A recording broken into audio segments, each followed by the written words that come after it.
Hola, buenas tardes. Vamos a comenzar con la exposición sobre el tema prolactinoma para la materia de Patología y Clínica Médica 2, sede Salta. Muy bien. Para comenzar con esta charla podemos empezar por la definición del mismo, que dice que los prolactinomas son el tipo más común de tumor hipofisiario secretor, que frecuentemente son benignos y se van a clasificar según su tamaño en micro y macroadenomas, siendo los micros menores a 10 milímetros y los macros de 10 milímetros o más.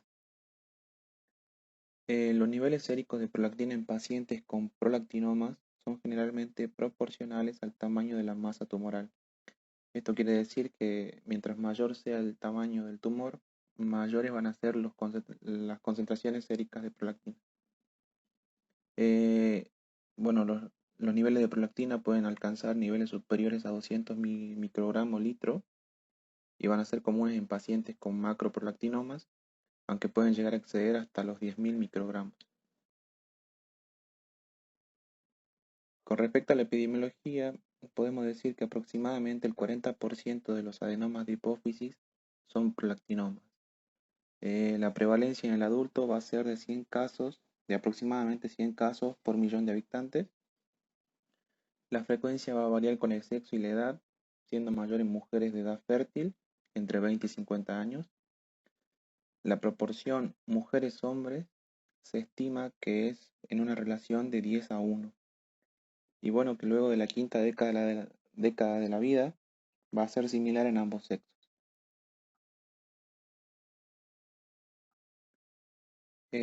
Bueno, para hablar un poco sobre la hormona que va a estar comprometida en esta patología, algunas generalidades sobre la prolactina, podemos decir que es una hormona polipeptídica sintetizada y secretada por las células de la hipófisis anterior, que son las denominadas lactótropas. Su estructura va a estar relacionada con la hormona del crecimiento. Su liberación va a estar dada por la hormona liberadora de prolactina y la hormona liberadora de tirotropina, y va a estar inhibida por la hormona inhibidora de la liberación de prolactina. Y esta hormona va a estar estimulada por dopamina y sus agonistas. Bueno, algunos valores normales. En mujeres va a ser hasta 25 nanogramos mililitros, en hombres hasta 20, y esta se puede encontrar incrementada en situaciones de embarazo, la estimulación del pezón y el estrés. Siguiendo con el repaso de esta hormona prolactina, vamos a tener que su mecanismo de acción va a estar dado por activación de receptores pertenecientes a la familia de citoquinas. También se ha visto que estos receptores, además de estar en hipófisis, se pueden encontrar en otras estructuras, por ejemplo la mama, el útero, las gónadas femeninas y masculinas, la próstata, en hígado, en corazón y en otras diversas estructuras también se las encuentra. La activación de estos receptores a través de una serie de enzimas y moléculas citoplasmáticas va a tener como resultado final las acciones principales, que son la lactogénesis y la galactogénesis y la estimulación del desarrollo glandular mamario. También tiene una participación especial en el eje hipotálamo-hipófisis gonadal.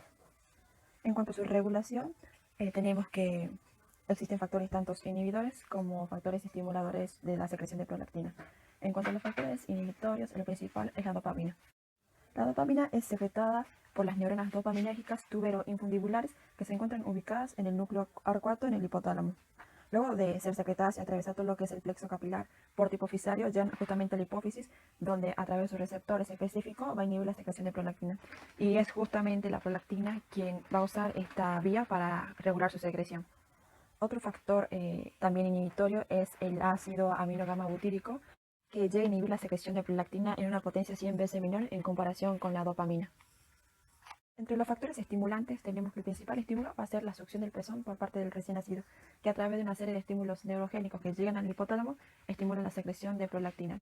Este estímulo produce la liberación de una sustancia en especial que es la serotonina, que va a actuar directamente sobre las células dopaminérgicas tuberoinfundibulares para inhibirlas, y por ende se ve favorecida lo que es la secreción de prolactina.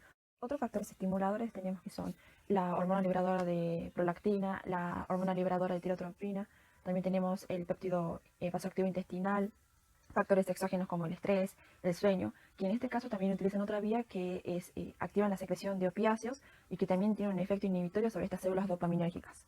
Otro factor importante que hay que tener en cuenta son los estrógenos también. Estas hormonas estimulan la secreción de prolactina mediante dos mecanismos, ya sea inhibiendo la secreción de dopamina o impidiendo que éstas se unan a sus receptores ubicados en las células lactótrofas. Como vimos, muchos factores son los que pueden estimular la secreción de prolactina. Y es por esto que hay que tener en mente las diversas situaciones que me pueden cursar con un aumento en las concentraciones de prolactina, que justamente es uno de los datos que me caracteriza el prolactinoma. Hablamos de hiperprolactinemia cuando las concentraciones plasmáticas de prolactina superan los 20 nanogramos mililitros en el varón y superan los 25 nanogramos mililitros en la mujer. En el caso de la embarazada se toma valores superiores a los 400 nanogramos mililitros. Y las situaciones que van a cursar con este aumento de las concentraciones plasmáticas de prolactina las podemos clasificar en no patológicas, patológicas e idiopáticas. En cuanto a las primeras tenemos las fisiológicas, como el embarazo, que sabemos que en esta situación la placenta va a producir un aumento de estrógenos y como vimos los estrógenos son un factor estimulador en la secreción de prolactina. También tenemos la lactancia, lo que es el ejercicio, entre otras causas. En cuanto a las farmacológicas tenemos aquellas drogas que me van a inhibir la secreción de dopamina. Por ejemplo, los antipsicóticos, antidepresivos, procinéticos, los antihipertensivos, los estrógenos, etc. En cuanto a las causas patológicas, tenemos las tumorales y las no tumorales. En cuanto a las tumorales, el prolactinoma lleva de ventaja. También tenemos lo que son adenomas plurihormonales, metástasis hipotalámica, entre otras. En cuanto a las no tumorales, tenemos enfermedades granulomatosas como la sarcoidosis, la TBC, tratamientos quirúrgicos, enfermedades sistémicas, la cirrosis hepática, porque en esta situación hay un aumento del ambiente estrogénico, también la insuficiencia renal por una disminución en el aclaramiento de la prolactina, y aquellas situaciones en las que existe una estimulación de la región mamaria, por ejemplo en el trauma neurogénico, en aquellas infecciones por Esper-Zoster también. Y por último tenemos aquellas situaciones que son de causa idiopática. Una vez pensadas aquellas situaciones que pueden cursar con un aumento de las concentraciones plasmáticas de prolactina y que el prolactinoma aún no fue descartado, tenemos que saber que la gran mayoría de estos son de causas desconocidas y que solo un 5% de los casos se pueden deber a una predisposición hereditaria. Es así que a partir de esto se han identificado 4 genes causales de adenomas hipofisarios familiares. De todos estos, el más importante es el gen de las neoplasias endócrinas múltiples tipo 1. También tienen un papel importante en el desarrollo de estos tumores los factores estimulantes e inhibidores sobre la secreción de prolactina, sobre todo porque se ha visto que favorecen el crecimiento de un clon celular determinado genéticamente. En cuanto a la fisiopatología del prolactinoma, lo dividiremos en dos. El primero con respecto al tamaño de esta masa tumoral y el segundo con respecto a la secreción de esta masa tumoral. En cuanto al tamaño del tumor, vamos a tener que cuando esta proliferación incontrolada de células lactótrofas alcance un determinado tamaño, en este caso lo supere los 10 milímetros, va a producir síntomas compresivos. Sobre todo hacer una mención especial lo que es aquella compresión a nivel de los nervios ópticos que va a ocasionar en el paciente la visión en túnel o el cuadro de menopsia bitemporal. En cuanto a la secreción del tumor, este aumento de prolactina a nivel hipotalámico inhibe la secreción de la hormona liberadora de gonadotrofinas y esta a su vez a nivel hipófisis disminuye la secreción de las hormonas luteinizante y folículo estimulante. En el caso de la mujer, esta disminución de estas hormonas va a llevar a una disminución de estrógenos y por ende también a alteraciones en el ciclo ovulatorio de la mujer. También se ha visto que puede predisponer a fracturas porque esta disminución de estrógenos favorece lo que es la resorción ósea. Además, existe un aumento de lo que es las funciones principales de esta hormona en la glándula mamaria, lo que es la lactogénesis y la galactogénesis, que se puede manifestar como galactorrea. En el caso del varón, hay una disminución en la secreción de testosterona y por ende una inhibición de la espermatogénesis. En cuanto a la clínica, vamos a comenzar hablando de las manifestaciones producidas por la hiperprolactinemia. En el caso de las mujeres, los síntomas principales van a ser la oligomenorrea u otras alteraciones menstruales como la amenorrea, que pueden llevar a la infertilidad, y la galactorrea, que puede ser espontánea o tras compresión mamaria. Debemos diferenciar las edades de nuestras pacientes.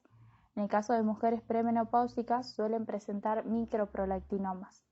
Por lo tanto, la restauración de los periodos menstruales ovulatorios se puede producir si se administra la hormona liberadora de gonadotropina, aunque sigue existiendo un déficit de secreción.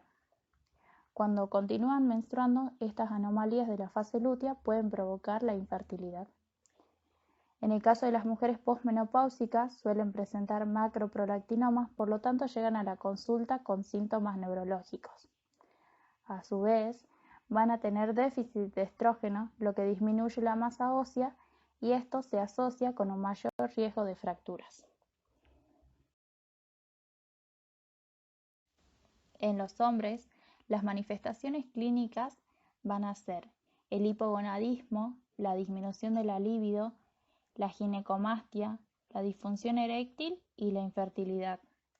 Y si el trastorno comienza antes de la pubertad, se reducen los cambios corporales de masculinización. En este caso, suelen presentar macroprolactinomas. La galactorrea es menos frecuente que en las mujeres y al existir deficiencia de testosterona, hay una disminución de la masa ósea y anemia.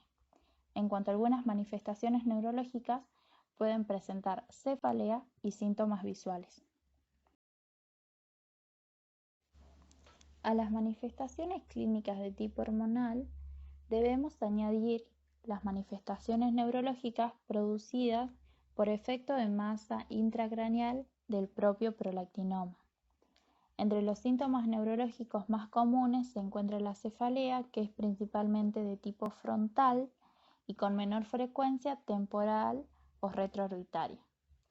También puede presentarse parálisis de los pares tercero, cuarto y sexto debido al crecimiento expansivo e invasión del seno cavernoso, con manifestaciones como la ptosis palpebral, midriasis, oftalmoplegia y diplopía. A su vez, puede existir alteraciones en el campo visual por compresión del quiasma óptico, produciendo una cuadrantopsia que puede progresar a una hemianopsia bitemporal. Y finalmente también puede existir una disminución de la agudeza visual. Y a modo de resumen, vamos a comparar las manifestaciones clínicas de la mujer y del hombre según el orden de frecuencia. Debemos recordar que las mujeres suelen presentar microadenomas principalmente en más del 90% de los casos y según la frecuencia presentan irregularidades menstruales, galactorrea, infertilidad, cefalea, alteraciones visuales e hipopituitarismo. Mientras que en el hombre, el 60% de los casos presenta macroadenomas con impotencia y pérdida de la libido, cefalea, alteraciones visuales, hipopituitarismo y en menor frecuencia galactorrea.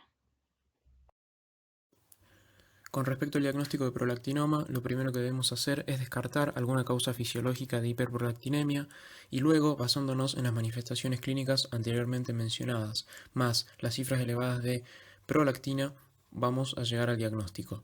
Estas concentraciones de prolactina pueden ser superiores a 20 o 25 nanogramos sobre mililitro, que se consideran patológicas, superior a 100 nanogramos sobre mililitro, que es sugerente de prolactinoma, y mayor a 250 nanogramos sobre mililitro, que excepcionalmente no se va a tratar de un prolactinoma. Cabe aclarar que estas cifras son orientativas y siempre van a depender del sistema analítico que se haya empleado para llegar a esas determinaciones. En esta diapositiva adjuntamos un algoritmo diagnóstico cuyo objetivo es simplificar todos aquellos aspectos que venimos mencionando desde las manifestaciones clínicas de esta patología y también facilitar la conducta para el abordaje de un paciente con sospecha de prolactinoma. Ante la presencia de un paciente con clínica compatible de prolactinoma, es decir, que tenga los síntomas y signos que se describieron anteriormente, se debe descartar causas fisiológicas o patológicas de hiperprolactinemia y también debemos evaluar la función renal y hepática de este paciente. Una vez hecho esto, pasamos al dosaje de prolactina por medio de métodos de laboratorio. Algunas indicaciones importantes para este dosaje son que se debe solicitar entre los días 2 y 5 del ciclo, se debe tomar la muestra luego de 8 horas de ayuno y debemos recordar también que el rango normal es de 5 a 25 nanogramos sobre mililitro. En base a esta determinación vamos a tener diferentes sospechas y también vamos a tener diferentes conductas a seguir. Si los valores se encuentran entre 25 y 42 nanogramos sobre mililitro, debemos repetir el dosaje.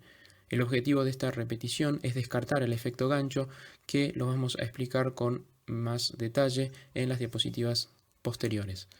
Si es mayor o igual a 42 nanogramos sobre mililitro esta determinación, debemos pensar en algunas causas, como por ejemplo embarazo, que sea debido a fármacos como neurolépticos, antidopaminérgicos u otros, que sea por causa de un hipotiroidismo primario y que pueda ser también debido a una afección tumoral o hiperprolactinemia idiopática. En este caso solicitaremos una resonancia magnética para confirmar esto, la cual se debe realizar tanto en secuencias T1 y T2 con y sin contraste endovenoso con gadolinio. Es preferible los cortes finos de 2 a 3 milímetros.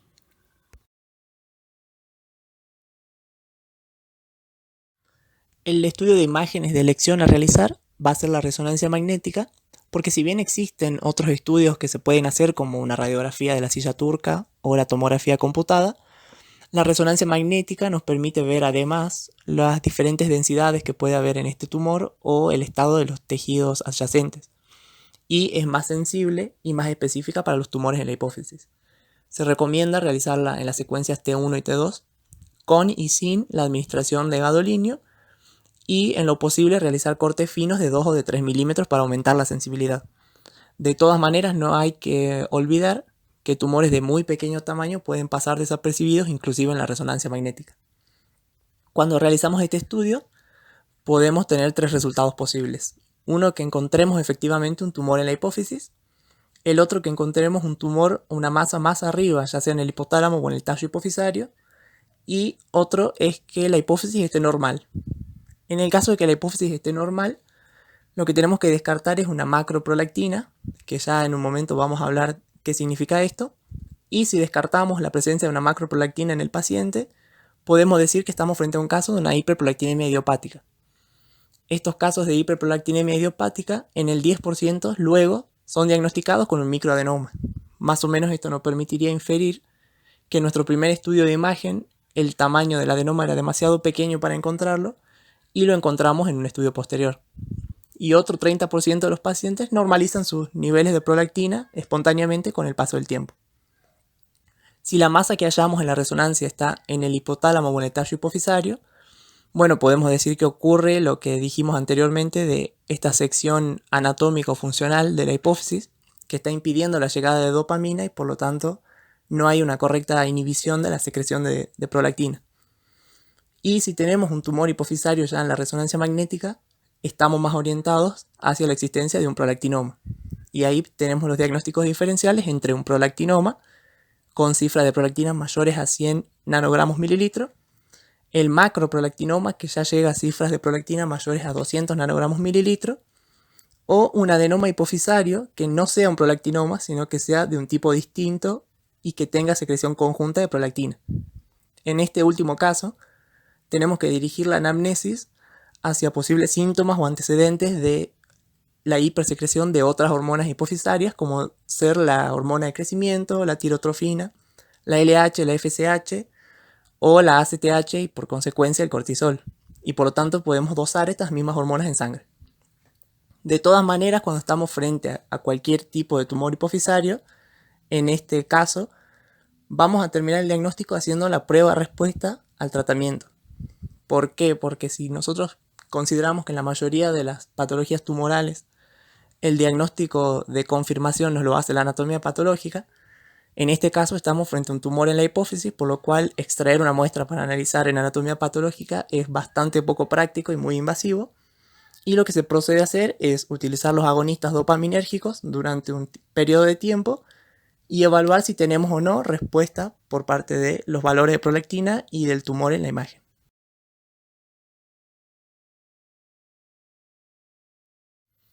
Ahora bien, cuando vamos a realizar esta prueba de respuesta al tratamiento, nos pueden suceder tres cosas al reevaluar el paciente.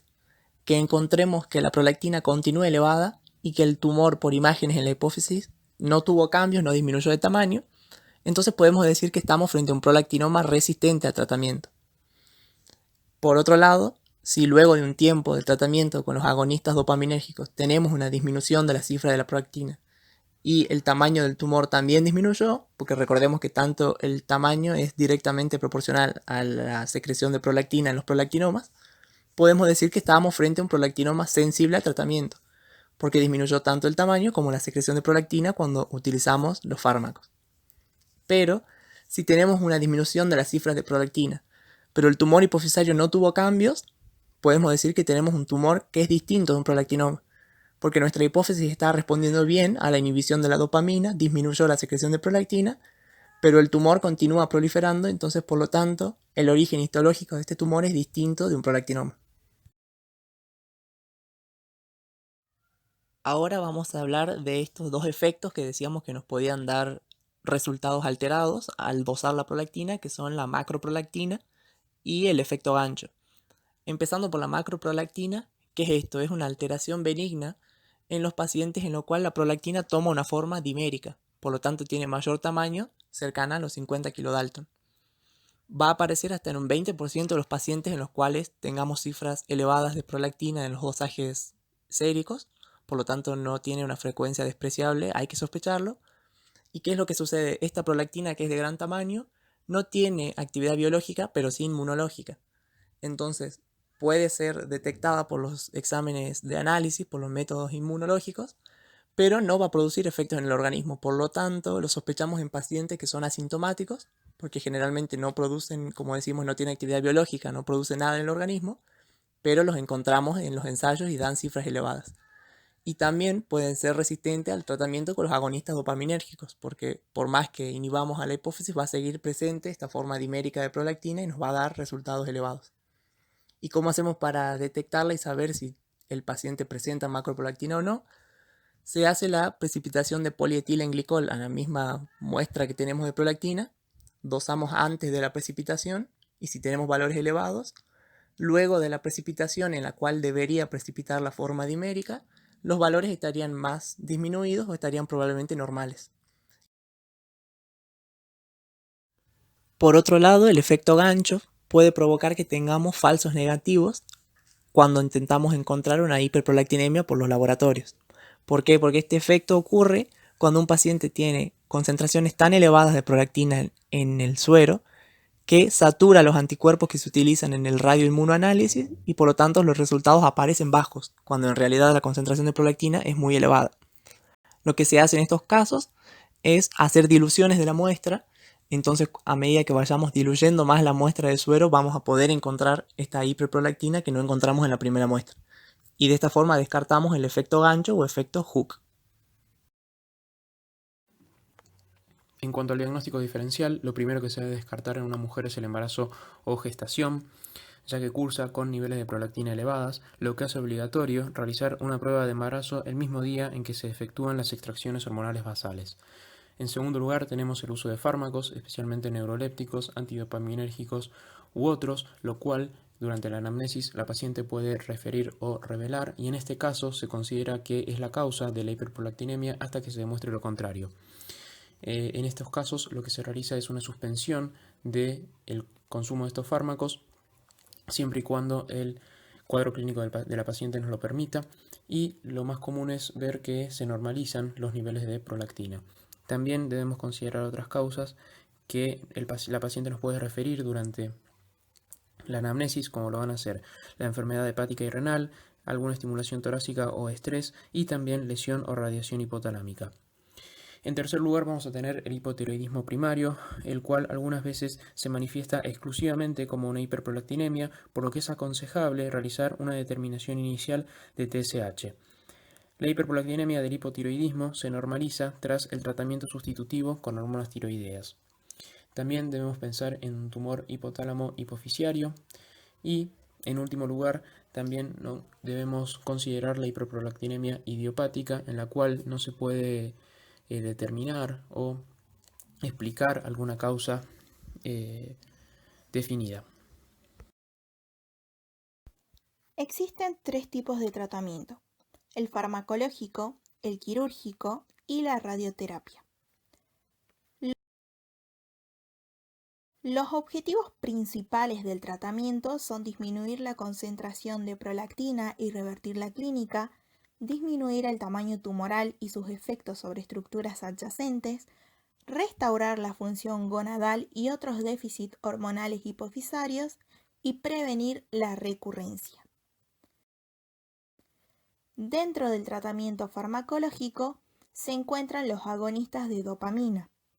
Los más utilizados son la bromocriptina, cuyo comprimido es de 2,5 miligramos, con una dosis inicial de 0,6 a 1,25 miligramos día y una dosis máxima habitual de 7,5 a 15 miligramos día. Otro fármaco conocido es la cabergolina, cuyo comprimido es de 0,5 miligramos. Este tiene una dosis inicial de 0,25 a 0,5 miligramos semanal y una dosis máxima habitual de 2 a 3 miligramos semanal. Cuando hablamos de efectos adversos, se debe tener en cuenta 5 grupos: los gastrointestinales, dentro de ellos se encuentran las náuseas, vómitos, estreñimiento, reflujo, dispepsia; neurológicos, cefalea, mareos, disquinesias, confusión; cardiovasculares, como hipotensión postural, síncope, fístula de líquido cefalorraquídeo, adenomas de gran tamaño y otros efectos como la sequedad de boca, calambres musculares, psicosis y manías. Cuando hablamos de suspensión de tratamiento de estos agonistas de dopamina, tenemos que tener en cuenta 2 casos: los microprolactinomas y los macroprolactinomas. En el caso de los microprolactinomas, el paciente debe haber completado el tratamiento al menos por 2 años. Debe tener un nivel de prolactina normal durante un año y el tumor no debe ser detectable en una resonancia magnética. Una vez suspendido el tratamiento, se debe realizar controles a los 2 meses y se sigue según un criterio médico. Un dato importante es que si la prolactina es superior a 200 nanogramos sobre mililitro en alguno de los controles que se realice, se debe reiniciar la terapia. En el caso de los macroprolactinomas, hay estudios que demuestran la suspensión del tratamiento. Esto se da al desaparecer el adenoma en resonancia magnética, lo que lleva a un gran riesgo de recaída, aproximadamente del 80%. Lo que se debe hacer es mantener el tratamiento en forma permanente, con menor dosis que mantenga los niveles de prolactina adecuados. Existe una resistencia a estos agonistas de dopamina, donde encontramos una resistencia bioquímica y una resistencia de masa. La resistencia bioquímica se da por una falta de descenso total o parcial de la prolactina y la resistencia de masa cuando no existe disminución apropiada en el tamaño del tumor. El mecanismo que usan para esta resistencia es una disminución de receptores D2 por parte del adenoma. Siguiendo con los tratamientos, el que sigue es el tratamiento quirúrgico, en donde las tasas de curación quirúrgica dependen de la destreza quirúrgica y de la anatomía del tumor. Va a ser mayor al 80 al 90% para los microadenomas y menor del 50% para los macroadenomas. En manos expertas, la tasa de mortalidad es muy baja, aproximadamente del 0,2%, y las complicaciones son muy poco frecuentes. La recurrencia tumoral es poco común para los microadenomas y el 80% de los pacientes con macroadenomas tienen recurrencia. Las indicaciones para un tratamiento quirúrgico son pacientes con resistencia al tratamiento y pacientes que no deseen realizar tratamiento farmacológico de por vida. Por último, el tratamiento de radioterapia tiene alta incidencia de efectos secundarios, por lo que no se considera un tratamiento de primera línea.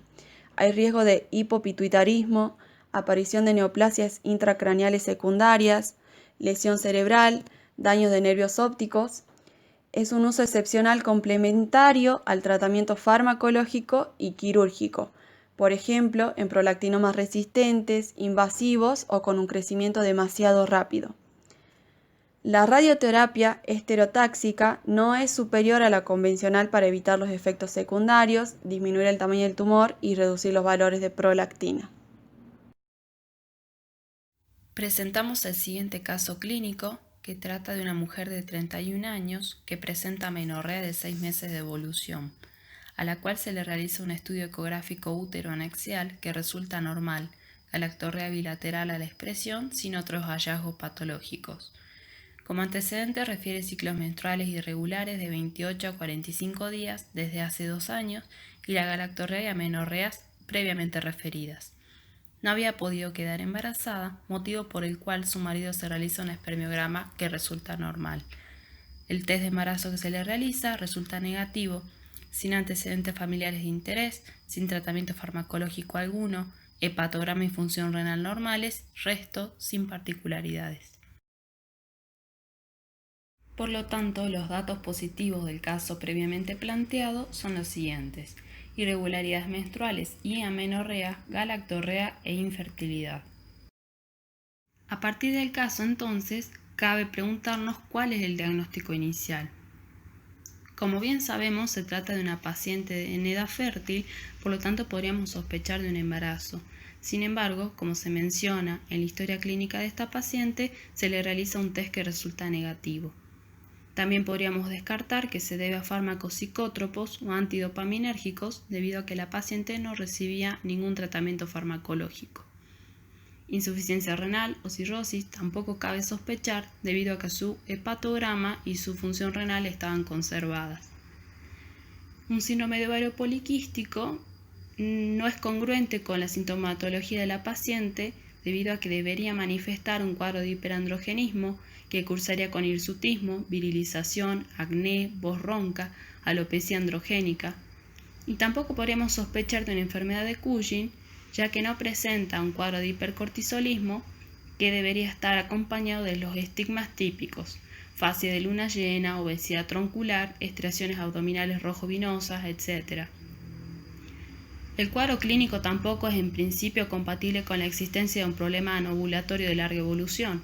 Por lo tanto, estamos considerando estas dos últimas: una hipersecreción hipoficiaria de TSH o bien un prolactinoma. Basándonos en todo lo anteriormente dicho, estaríamos sospechando entonces de un cuadro endocrinológico. Por lo tanto, ¿qué estudio hormonal estaría indicado? La determinación de prolactina sería el estudio hormonal inicial más eficiente, así también como medir los niveles séricos de tirotrofina, debido a que teníamos que descartar una patología tiroidea. Los resultados de esta paciente fueron los siguientes: nivel sérico de prolactina elevado, de 114 nanogramos por mililitro, TSH dentro de la normalidad y niveles séricos de hormona luteinizante, folículo estimulante, testosterona, androstenodiona, estradiol y 17-hidroxiprogesterona que no aportan información de interés. A partir de estos valores de hiperprolactinemia, cabe considerar cuáles son las posibles causas. Entre ellas encontramos el prolactinoma, que recordemos que la paciente tenía una prolactinemia de 114 nanogramos por mililitro, siendo que 100 son muy sugerentes de prolactinoma y mayores a 250 prácticamente patognomónicos. Otra posible causa podría ser una hiperprolactinemia idiopática y otras una lesión hipotalámica o hipofisiaria que disminuyera la inhibición dopaminérgica que ejerce el hipotálamo sobre las células lactótropas, como pueden ser los tumores hipotalámicos, enfermedades infiltrativas, la secreción del tallo hipofisiario o bien la existencia de un adenoma hipofisiario no productor de prolactina. ¿Cuál sería el estudio etiológico a realizar? La técnica de imagen más eficiente para el estudio de la región hipotálamo-hipofisiaria es la resonancia magnética. En este caso estamos observando imágenes pertenecientes a la paciente. Ambas se tratan de resonancias magnéticas en secuencia T1, siendo la primera un corte coronal y la segunda un corte sagital, que presenta realce con gadolinio.